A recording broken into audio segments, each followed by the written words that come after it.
On va passer à notre dernière interview de ce jour 2 avec les organisateurs de Revolution at Work, que sont Marie-Célie Guillaume, directrice générale de facto Paris La Défense, et Frédéric Bedin, président du directoire de chez Hopscotch Group. Alors, je vais commencer par les hommes cette fois-ci, parce que vous, Marie-Célie, on vous a entendu hier soir, vous avez ouvert ce jour 1 de Revolution at Work, qui est finalement un travail en continu, une réflexion qui sera en permanence. On l'a vu, on le voit encore, on s'inspire, on crée, on se rencontre ici. C'est un tour d'ébullition ici à Paris La Défense. Mais on n'a pas entendu Frédéric Bedin sur le pourquoi. Pourquoi faire cette révolution du travail ici, aujourd'hui ? Alors, pourquoi faire la révolution du travail ? Parce que de toute façon, les jeunes qui arrivent dans les entreprises, ils vont plus vouloir travailler comme avant, parce que la technologie rendant des choses possibles, ils ont soif de plus de liberté. Et on a beaucoup entendu ce mot-là pendant les 2 jours, c'est l'homme est redevenu libre, fin de l'esclavage au travail, la notion de subordination est quelquefois insupportable et même pas souhaitable pour les nouvelles personnes qui travaillent dans les entreprises. Ça veut dire nouvelle liberté, nouvelle conquête de cette liberté, nouvelle organisation, nouveaux environnements de travail, nouveaux environnements entre l'entreprise, son écosystème, entre fournisseurs, clients, étudiants, chercheurs, etc. Et nouvelle porosité avec la ville. Voilà. Et donc pourquoi on a réfléchi à ça, c'est que nous-mêmes on a expérimenté ça dans les locaux d'Hopscotch, d'essayer d'inventer quelque chose de nouveau. Et puis on a rencontré Marie-Célie qui nous a expliqué les grands enjeux de la défense. On s'est dit mais à la défense il y a moyen de concevoir un démonstrateur géant pour que les entreprises puissent réfléchir, inventer et expérimenter comment on va travailler demain à l'échelle, même pas 1, à l'échelle 10, puisque la défense, c'est ce qu'il y a de plus grand. Et si on peut le faire à la défense, si les gens de la défense peuvent réfléchir ensemble sur comment ils vont créer de nouvelles interactions, ça voudra dire que toutes les entreprises du monde pourront le faire. Marie-Célie, il y avait besoin d'une réflexion sur le travail, de ce genre de réflexion en ce moment, maintenant ? Alors, juste je reviendrai sur pourquoi faire la révolution du travail. Il ne s'agit pas de réfléchir, savoir si on va la faire ou pas, parce que de toute façon, elle a lieu, elle est là, elle est à l'œuvre absolument partout. Et c'est vrai que c'est parti de l'univers plutôt des startups, mais aujourd'hui, c'est absolument toutes les entreprises qui sont dans cette démarche-là, pour une raison très simple, c'est que si elles veulent continuer à être attractives avec les jeunes talents, elles sont obligées de se remettre en cause, de remettre en cause leur mode de management, leur organisation de bureau et leur relation avec l'environnement et le quartier. Donc ça, c'est la première chose. Ça, c'est à l'œuvre et c'est à l'œuvre partout. Alors, est-ce qu'il y avait besoin ? En fait, à la Défense, ça, c'est à l'œuvre déjà, mais c'est vrai que ce n'était pas forcément encore très visible. C'est-à-dire que les entreprises, quelque part dans le secret de leur tour, sont toutes en train de se remettre en cause. Nous, qui sommes en charge de l'espace public et de faire vivre ce quartier, on teste beaucoup de choses, on expérimente et on est vraiment aux premières loges de cette porosité de plus en plus grande entre les immeubles et l'environnement extérieur. Et il m'a semblé qu'il était utile, nécessaire et voire urgent d'avoir un lieu, un espace pour mettre tout le monde ensemble et pour permettre à tous les acteurs de ces changements, que ce soit les milieux RH, les milieux de l'immobilier, les quartiers d'affaires internationaux qui ont les mêmes problématiques bien sûr partout dans le monde, permettre de se retrouver, d'échanger et de, quelque part, confronter à la fois les problématiques, les solutions qui sont déjà à l'œuvre et puis commencer à construire ensemble. Voilà, l'idée c'est que dans ce monde où, et c'est beaucoup revenu pendant ces 2 journées de débat, où on dit finalement, avec le numérique, le fait qu'on peut travailler de chez soi, de n'importe où, quel est l'intérêt d'un quartier d'affaires ? L'intérêt du quartier d'affaires, c'est cette concentration formidable de talents, d'entreprises. On a toujours encore plus besoin, parce qu'il y a le numérique, on a encore plus besoin de la rencontre physique, de l'échange, parce que c'est comme ça quand même qu'on grandit, qu'on se remet en cause et qu'on avance. Et donc, c'était le but de Revolution at Work, de permettre à chacun de se confronter. Je trouve que ça a très bien fonctionné et je suis très très heureuse de ça. Vous avez aussi participé à un débat avec les autres centres d'affaires du monde entier, d'Asie, de Chine, de Montréal, du Canada. C'est une problématique de construire des ponts. On ne construit plus assez de ponts justement entre différentes entités ? on construit, je ne sais pas si on construit plus assez de ponts, mais il faut en construire, c'est certain. Parce qu'en fait, on se rend compte que les quartiers d'affaires, on a chacun notre culture, notre histoire, on n'est pas forcément organisé de la même manière. Mais aujourd'hui, on est d'abord confronté aux mêmes enjeux. Et c'est très intéressant pour nous d'aller voir chez les autres. Ouais. Comment ils font, qu'est-ce qui marche, qu'est-ce qui ne marche pas, et voilà, et de partager. Ça, c'est une chose. Et puis l'autre chose, on en a longtemps raisonné en termes de compétition. Voilà. La Défense est en compétition avec Manhattan, avec Shanghai, avec les autres quartiers d'affaires. Et finalement, on se rend compte en échangeant qu'on a beaucoup plus à gagner à être en partage parce que c'est l'économie d'aujourd'hui, c'est ça aussi. C'est plutôt que la compétition, c'est la coopération, la collaboration, la co-construction.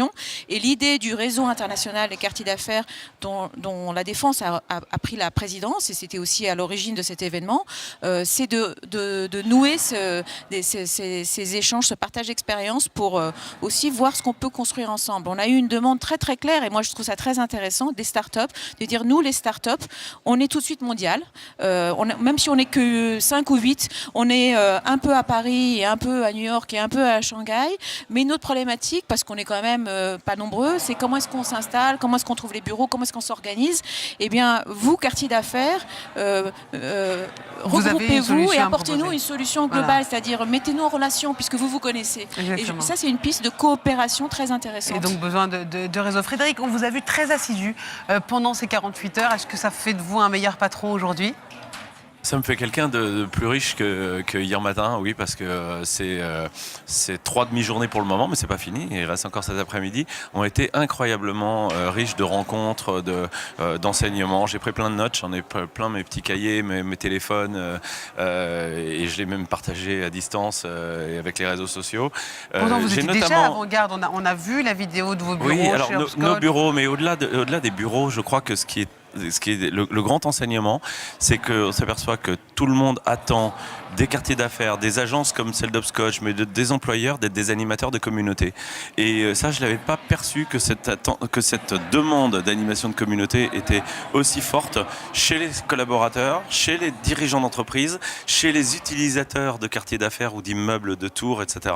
C'est-à-dire que la demande, c'est le bureau, ça doit être une destination où on va pour rencontrer toute une communauté, et on demande que la personne qui est en charge de ces bureaux ou de ce quartier prenne le leadership sur l'animation de la communauté. On veut que vous ayez un rôle actif. Vous n'êtes pas seulement... C'est à vous d'établir le lien, d'entretenir. Exactement. Aussi, donc nous, en tant que patron de ma boîte, je ressens encore plus l'importance d'animer la communauté à l'intérieur de la boîte. En tant que conseiller en communication, je ressens encore plus la mission d'animer les communautés de mes clients, et je pense que ça va faire partie encore plus de la valeur ajoutée qu'on va leur apporter. Et puis, moi, en tant qu'habitant un immeuble, une ville, ou potentiellement un jour à la Défense, je me dis que la mission de Marie Célie, d'animer la communauté de toutes les entreprises, est encore plus grande, et c'est vraiment passionnant parce que les technologies rendent possible, mais aussi simplement les relations humaines, et tout le monde a parlé de ça sur les 2 jours. C'est que la technologie rend possible par exemple le télétravail, mais en fait ce qui est souhaitable, c'est d'être ensemble. On a beaucoup parlé de faire société, on a beaucoup parlé de relationnel, on a beaucoup parlé de temps passé ensemble, de sérendipité, les rencontres inattendues. Des gens ont dit aller travailler le matin, c'est se donner la chance de rencontrer des gens qu'on n'imagine pas rencontrer. Et si c'est pour rencontrer que des gens qu'on connaît déjà, autant leur parler par visioconférence. En revanche, aller croiser par hasard quelqu'un à une terrasse de café, dans un escalier, à la machine à café, dans un meeting, ça, c'est ce qui justifie de se lever pour aller travailler quelque part. Et ça, c'est formidable parce que c'est ce qui fait de nous des hommes, et même, il a été dit ce matin, c'est ce qui fait de nous des hommes libres. Et c'est ce qui nous rend aussi plus productifs. Du coup, tout le monde y est gagnant. Marie Célie, la prochaine étape, parce que cette étape-là, effectivement, elle n'est pas terminée. Cet après-midi, je le disais tout à l'heure, il y aura la restitution des ateliers, la compétition de start-up qui sera révélée et qui s'achèvera. C'est réussi. À l'unanimité, j'ai reçu presque tout le monde sur ce plateau ici. On a pu le voir sur le live streaming, on a pu voir aussi l'Assemblée plénière. Tout le monde est à l'unisson. Il fallait faire cette révolution at work. Maintenant, c'est vous qui pouvez répondre. quelle est la prochaine étape? Alors d'abord, la révolution, c'est pas du one shot. Donc on a C'est réussi. un programme continu. Voilà, on a réussi un bel événement. C'était un peu en plus un pari parce qu'on l'a organisé en très peu de temps. Et on voit qu'effectivement ça répondait à une demande forte. Mais il n'est pas question que ça s'arrête là parce que sinon on aura aussi raté un peu ce qu'on cherche à faire. Et c'est pour ça qu'on Et dit donc, que c'est le jour 2 et pas le dernier jour. Exactement. Donc l'idée, c'est de créer une démarche continue. Donc la démarche, elle va être continue par plusieurs moyens. D'abord, on a un site avec des contributions en ligne qui vont continuer à enrichir ce site et à permettre d'organiser online aussi des ateliers et des débats. Donc ça va continuer. On va organiser, on n'a pas encore fixé la date, mais ça sera fin janvier ou en février, de nouveaux ateliers sur des thématiques, sur une thématique par exemple dont on n'a pas tellement parlé, mais qui moi m'intéresse parce que je suis aussi élue locale d'un département qui est les Yvelines, avec la ruralité qui est un aspect important. On parle de télétravail, comment est-ce que le travail à distance peut permettre ou pas de redynamiser nos campagnes. Est-ce que c'est aussi un potentiel de développement? Donc ça, c'est par exemple, c'est une thématique qu'on va... Ça, c'est pour juin, d'accord. C'est pour février, sans doute, un atelier là-dessus. Donc ça, c'est autre chose, la deuxième chose. Ensuite, le réseau international et quartier d'affaires, eh bien, qu'on vient de reprendre, eh bien, il va falloir l'alimenter, bien sûr, créer des relations, élargir le réseau, faire entrer des nouveaux quartiers d'affaires. On a vu déjà qu'on avait Montréal, New York, Chicago, Canton, Pékin qui n'était pas là mais qui est dans le réseau. On a le Cap, on a Tel Aviv, on a Istanbul. Eh ben, il faut qu'on continue parce que l'idée, c'est vraiment d'avoir un réseau très dense et surtout d'y mettre du contenu. Et puis peut-être d'organiser des rencontres, pas forcément à la Défense, ailleurs. Par exemple, le quartier d'affaires là, de Canton qui était là tout à l'heure m'a proposé d'organiser cette rencontre l'année prochaine à Canton. Et je ne sais pas si on va le faire, mais voilà, l'idée, c'est vraiment de créer un maillage. Délocaliser voilà, cette... exactement. Et en tout cas, poursuivre ces rencontres qu'on a simplement initiées aujourd'hui. Et la dernière chose, je voudrais insister là-dessus, moi je suis très heureuse du succès qu'a remporté notre concours de start-up parce qu'on a eu une centaine de start-up qui ont répondu. Qui ont répondu. On en a sélectionné en premier draft 35 qui ont ensuite donc candidaté. On va en récompenser 4. Et c'est un enjeu énorme pour la Défense de s'ouvrir aux startups, de faire comprendre aux startups qu'elles sont les bienvenues ici. Et c'est pas simplement du wishful thinking. Il faut que nous, on équipe ce quartier de lieux qui répondent à leurs attentes, bien entendu, pour justement créer cette communauté, la faire vivre et dans des lieux adaptés. Mais pour moi, ce succès du contest startup, c'est vraiment, j'en suis très heureuse. Et pour le coup, il va falloir aussi continuer à l'alimenter pour qu'ici se crée une vraie communauté avec une mixité des entreprises et des talents. Vous avez suivi aussi, Frédéric, la compétition de ces startups. Vous avez été marqué par ce nouveau dynamisme, cette innovation. Il y a un changement de mentalité en cours qui est palpable maintenant. Là où il y a le plus grand changement de mentalité, est lié à ce qu'on appelle aujourd'hui l'open innovation, c'est-à-dire que les startups qui se travaillent entre elles hors sol, c'était peut-être le début pour créer la mode, mais aujourd'hui ces startups, pour qu'elles se développent, il faut qu'elles soient en relation avec les grandes entreprises. Et c'est là où la Défense peut être un accélérateur incroyable pour toutes ces jeunes entreprises, que ce soit des entreprises de jeunes ou de pas jeunes, parce que les startups aussi sont créées par des gens qui sont quelquefois assez seniors et assez expérimentés. C'est que il y a à la Défense un marché potentiel, et si la mayonnaise de cette nouvelle communauté innovante prend au sein de la Défense, au sein du réseau international des quartiers d'affaires, on peut voir naître des très belles aventures entrepreneuriales qui vont être accélérées par le quartier. Et ça c'est super, parce qu'avant on pensait qu'un accélérateur c'était forcément un organisme financier. Ouais. Et en fait non, un accélérateur c'est quelqu'un qui vous aide à trouver des clients, à trouver des nouvelles idées, à trouver des connexions. Et ça c'est le rôle d'un quartier d'affaires.